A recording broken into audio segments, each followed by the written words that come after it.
কি বৃষ্টি বলতো, সকাল মানে কাল রাত্রির থেকে শুরু হয়েছে, তখন আমি দোকানে, এত ঝমঝমিয়ে, দেখো মাথায় পুরো একই শ্যাম্পু করি, তার মধ্যে পুরো ভিজা মাথায়। ভিজা মাথা বেঁধে রাখা যায়? আমি চুল ছেড়ে রাখতে পারি না, উকুন হয়ে গেলেই মুশকিল। আর কি মানে এত বৃষ্টি, সেই কাল রাত্রির মানে তখন আমি দোকানে বাসন মাজি, তখন থেকে ঝমঝমিয়ে ভিজে ভিজে বাসন মাজলাম, ভিজে ভিজে এলাম বাড়িতে কম। তারপর মানে শুরু হয়েছে মানে রাত্রির থেকে দেখা, এত বৃষ্টি ভিজে ভিজে পুজো দিলাম। এই শুকনোতে মন্দিরে ঢুকে যতক্ষণ লাগে, ভিজেতে তো আরও বেশি লাগে। একবার এদিকে সরছে, একবার ওদিকে সরছে। যাই হোক, এখন চা নিয়েছি আর খিদে পেয়ে গেছে, অনেক লেট হয়ে গেছে আজকে। চাটা খেয়ে নিয়ে আগে মাথাটাকে ছাড়াই, তারপর সব কাজ হবে। আজকে ধরে বুঝে শুনে কাজ করতে হবে, কারণ আজকে আমাকে একা করতে হবে, তাই জন্যে একটুখানি ঠান্ডা মাথায় করতে হবে। এই যেখান থেকে রুটি আর পাউরুটি আর ঘুগনি আর কি অর্ডার দিয়ে দিয়েছি। তো কাকা দেখো চায়ের কাস্টমার সামলেই পারছে না, তো পাউরুটি ঘুগনি আমাকে দেবে। যদিও বসি 10 মিনিট ঠিকই পেয়ে যাব, কারণ আমার পাউরুটিটা আবার কড়া করে ছেঁকতে বলেছি। আর এরকম একটা চায়ের দোকান দিয়ে আমি ভালো চা বানাতে পারি, কিন্তু এই দোকানের মতন হয় না, ঘরোয়া চা হয় এরকম। দোকানের মতন চা বানাতে পারতাম, দোকানে দিতাম। সেটা নয়, যা করবো তাতেই কি করলাম আর কি। চাটা আমি ভালোবাসি, তো চাটা আমি আমার মতন করে বানাতেই। পুজো দেওয়া হয়ে গেছে, তো বললামই আগে, সারাদিন বৃষ্টি পড়ছে, বলো তো দোকান করবো কীভাবে করবো বুঝতে পারছি না। তোমরা প্রায় সকলে যারা আমার ভিডিও দেখো তারা জানো আমি পাউরুটি ঘুগনি অথবা মাখন পাউরুটি এইরকম ধরনের খাবার খেতে ভীষণ ভালোবাসি। তো তাই জন্য দেরি হলেও এখান থেকে বসে কিন্তু পাউরুটি আর ঘুগনি অর্ডার দিয়েছি। আর আজকে ঘুগনিটা একদম উবুচুবু হয়ে দিয়েছে, হয়তো 10-15 মিনিট দেরি করে দিয়েছে বলেই তার পেনাল্টি না, এরকম আমি ভাবছি। 11টা বেজে গেল, মানে কতটা সময় নষ্ট হলো এই কোটাক এটিএমটার জন্যে। অ্যাকচুয়ালি যে কোনো এটিএম থেকেই তোলা যায়, কিন্তু আমার কিছু খুচরো পয়সা রয়েছে দোকানেরই জিনিস কেনার জন্য, খুচরো পয়সা। আর যেখান থেকে পাইকারি জিনিস কিনবো সেই দোকানে আবার ইদানিং একটা নতুন ঢং হয়েছে, গুগল পেমেন্ট নেবে না। গুগল পে পেমেন্ট বা ফোনপে বা পেটিএম, এগুলো কি, পেটিএম তো আমি ইউজ করি না, নেবে না, ঠিক আছে।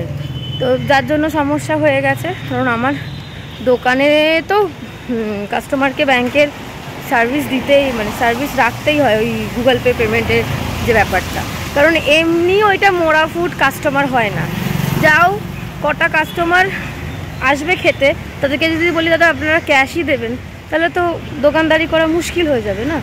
তো ওই খুচরো এমনি যদি একটা রাউন্ড ফিগার 500 এরকম যদি থাকতো তো ঠিক ছিল, SBI HDFC যেখান থেকে করি। একমাত্র কোটাকেই না 100 টাকাটা অ্যাভেলেবেল থাকে, 300 টাকা মতন একটা প্রবলেম হচ্ছে। তো আমি প্রত্যেক দিন তো বন্ধু ওই বাগবাজার থেকে নিয়ে নিই, আজকে আমার একটু আগেই প্রয়োজন, তাই জন্য বাগবাজার অবধি যাবার সময়ও নেই। তো এইখানে মন্দিরে এসেছিলাম, ইসলামের মন্দিরে এখানে, তো এখানেও দেখলাম আউট অফ সার্ভিস।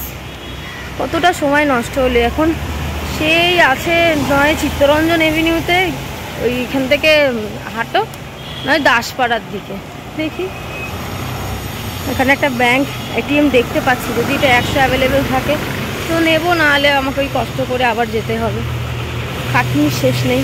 বললাম বৃষ্টির দিন একটু বসে রয়ে যাব, এমনি তো মন মেজাজ খারাপ, আর বৃষ্টি বাদলা একদম ভাল লাগে না, একদম নয়। একেই তো মরা একটা জায়গায় দোকান, বৃষ্টি বাদলায় কি লোক আসবে, দেখি কি হয়।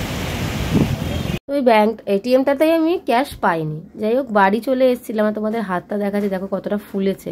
বলি কেসটা, আমরা ইয়ার্কি করতে করতে ছুরির যে বারটা হয় না পেছনের দিকে, ওটা দিয়ে ও আমার হাতে মেরেছে, আর আমি ওকে বোধহয় টেনেছি, ওর পায়ে লেগেছে। এমনি দুজনেই হাত আর পা জখমি হয়ে গেছে। এটা দেখো অনেক বিকেলের কথা বলছি, আমি দোকান চলে গেছিলাম, মুখটা আমার দেখেই বুঝতে পারছো যে একটুও বিক্রি বাট্টা হয়নি।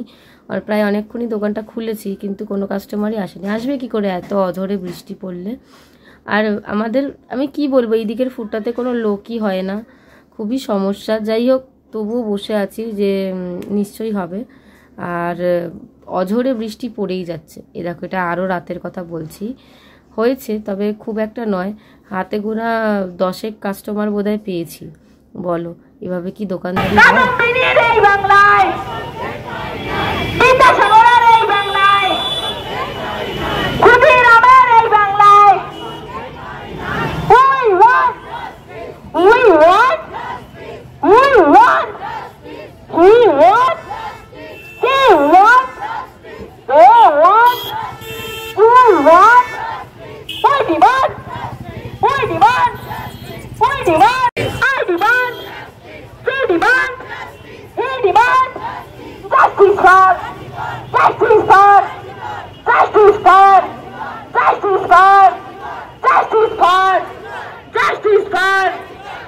এসব দেখলে যেন মন আরও বেশি ভারাক্রান্ত হয়ে যায়। কি বলবো কি করব বুঝতে পারি না।